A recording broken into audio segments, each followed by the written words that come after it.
P D M کے اجلاس کے بعد مولانا فضل الرحمان اس وقت بریفنگ دے رہے ہیں۔ پاکستان کا اس وقت جو سنگین مسئلہ ہے، جو انتہائی حساس مسئلہ ہے، وہ معاشی بحران کا ہے، جس نے عام شہری کی زندگی کو اجیرن کر دیا ہے، اس کا سکون اور عزت نفس چھین لیا گیا ہے، اور محترم شہری کی حیثیت سے وہ زندگی گزارنے کے قابل نہیں رہا ہے۔ اس تمام تر صورتحال میں متحدہ پاکستان ڈیموکریٹک موومنٹ نے تحریک کو آگے لے جانے اور ملک کے مختلف حصوں میں جلسہ عام منعقد کرنے کے سابقہ شیڈول پر بھی بات کی، اور آئندہ کے لیے شیڈول طے کرنے کے طریقہ کار پر بھی بات کی ہے۔ پی ڈی ایم کے نزدیک اس کا اصل ہدف پاکستان میں حقیقی آئینی اور جمہوری نظام کی بحالی ہے۔ اس حوالے سے ایک میثاق طے کرنے پر اتفاق ہوا ہے۔ 13 نومبر کو اسٹیئرنگ کمیٹی کا اجلاس ہوگا، جس میں تمام پارٹیاں ایک متفقہ میثاق کے لیے اپنی اپنی تجاویز لائیں گی، اور تمام پارٹیوں کی تجاویز کے اشتراک کے ساتھ ایک متفقہ میثاق طے کر لیا جائے گا۔ 14 نومبر کو اسلام آباد ہی میں سربراہی اجلاس ہوگا، جو اسٹیئرنگ کمیٹی کی سفارشات کو حتمی شکل دے گا۔ اجلاس میں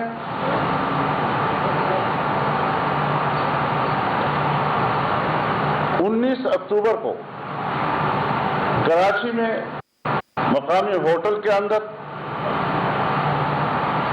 محترمہ مریم نواز صاحبہ، ان کے شوہر جناب کپتان صفدر صاحب کے ساتھ جو واقعہ پیش آیا، اور اس کی پاداش میں جس طرح وہاں کی پولیس کی اعلیٰ کمان کی توہین و تذلیل کی گئی، اس پر ایک بار پھر شدید اس کی مذمت کی گئی ہے۔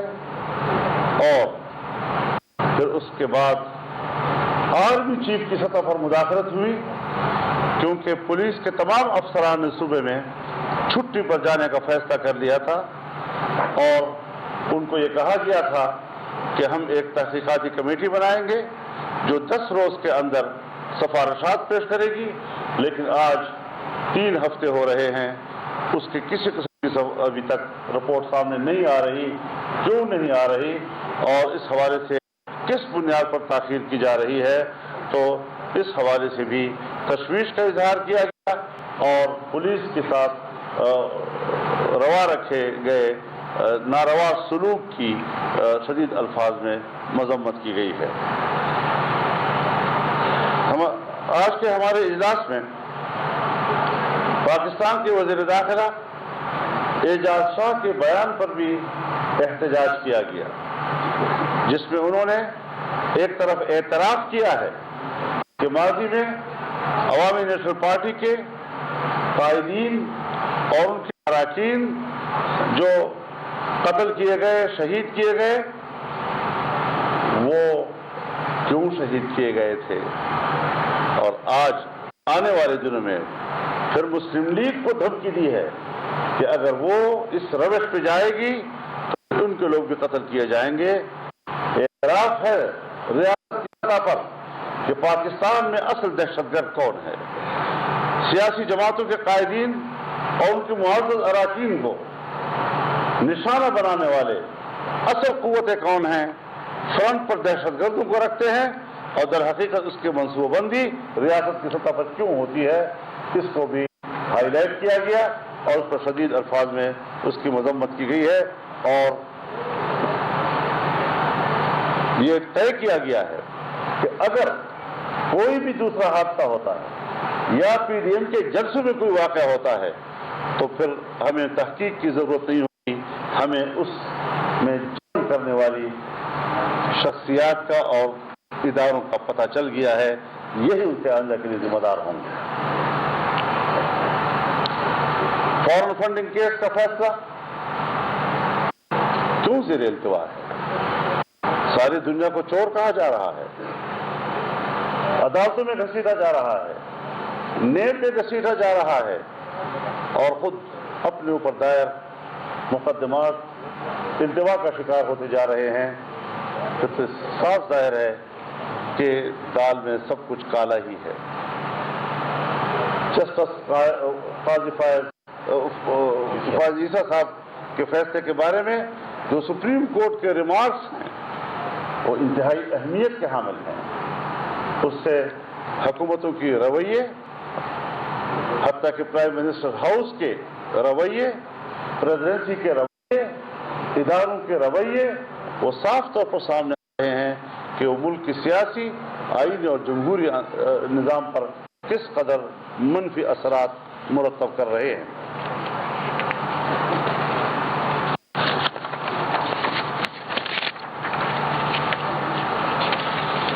تعجب کی بات یہ ہے کہ اپوزیشن جماعتوں کے قائدین کے خلاف آئے روز مقدمات دائر کیے جا رہے ہیں، لیکن عاصم باجوہ صاحب اور جہانگیر ترین صاحب کے کرپشن کے بارے میں اٹھنے والے سوالات پر خاموشی یہ موجودہ حکومت کی طرف سے کرپشن کو تحفظ دینے کے مترادف ہے۔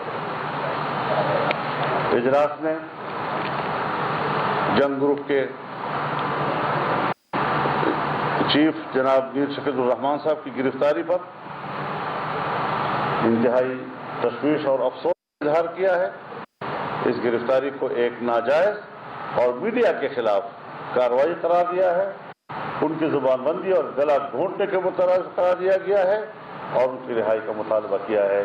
یہ آج کی اجلاسی کارروائی تھی جو آپ کے سامنے رکھی گئی۔ بتا دیں کہ جو بات تھی کہ جرنیلوں کا نام لیا جائے یا نہ لیا جائے۔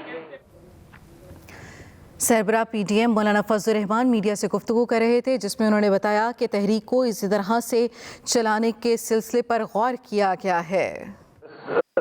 کا نام دیا جاتا تو کون مراد ہوتے ہیں؟ تو کسی نے صراحت سے کہہ دیا، کسی نے صراحت سے نہیں کیا، یہ کوئی مسئلہ نہیں ہے ہمارے نزدیک۔ Thank you. میڈیا کی سطح پر آپ لوگوں کی مرضی، آپ جو بات دنیا میں ہاں لے لیں آپ لے لیں۔ جی آپ بتائیں۔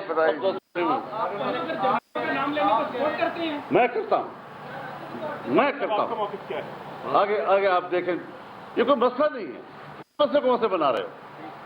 ہم اداروں کا احترام کرتے ہیں، لیکن اگر سیاستدانوں میں ایک شخص کا نام لیا جا سکتا ہے، وزیر اعظم کا نام لیا جا سکتا ہے، صدر مملکت کا نام لیا جا سکتا ہے، تو پھر ادارے کے کسی اور فرد کا بھی نام لیا جا سکتا ہے۔ کوئی ایسی جرم کی بات نہیں ہے، لیکن ہم بہرحال اس حوالے سے حقیقت پسندی کی طرف جانا چاہتے ہیں۔ تو بعض لوگ لحاظ رکھتے ہیں، بعض لوگ حقیقت پسندی کا مظاہرہ کرتے ہیں، اصل میں کوئی جھگڑا نہیں ہوا کرتا۔ اس بات پر مزید کوئی سوال نہیں لیا جائے گا۔ آپ بتائیں۔ جی اب مزید سوال نہیں لیا جائے گا نا، آگے سوال کریں۔ ہم سب نے حل کر دیا۔ میں یہ کر رہا ہوں کہ کتنا زیادہ آپ کو یونٹی اپوزیشن میں نظر آئی ہے، مکمل یونٹی ہے۔ اور یہ فرما دیں کہ جو لانگ مارچ کا فیصلہ ہوا تھا اسلام آباد میں، وہ کب تک ہوگا؟ یہ تو جو ہم نے آپ سے کہہ دیا کہ 13 کو بھی اجلاس ہوگا، 14 کو بھی ہوگا، اور اس میں میثاق بھی طے کیا جائے گا اور آئندہ کے لیے روڈ میپ بھی طے کیا جائے گا۔ ساری چیزیں اب ایک ہفتے کے اندر ہو رہی ہیں انشاءاللہ۔ جو ہے وہ طے کیا جائے گا کہ نام لینا ہے یا نہیں؟ نہیں، یہ کوئی بات ہے جو آپ کر رہے ہیں؟ خدا کا خوف کرو یار۔